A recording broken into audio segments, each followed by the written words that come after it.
In Dokkum waard het Repaircafé iepenen, troch wethouder Pieter Braaksma. Het Repaircafé is 1 keer in de maand te bezieken in de bibliotheek van Dokkum.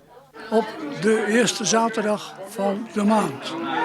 En dat proberen we te continueren. De zomermaanden zijn we dicht, dus juni, juli, augustus niet.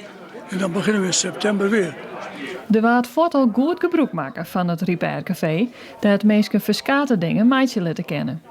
Kleine huishoudelijke apparatuur, al of niet van een stekker voorzien of voorzien van batterijen.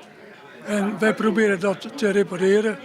Ook een mogelijkheid is nog om kleine huishoudelijke reparaties te doen aan kleding bijvoorbeeld.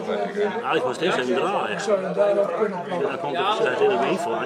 Wij hopen hiermee de afvalstroom in deze gemeente te beperken.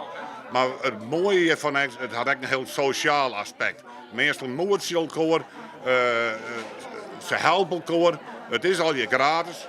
Maar dat je tevreden bent met wat in de voorjaarpatroon natuurlijk, want van heeft dus de zin op.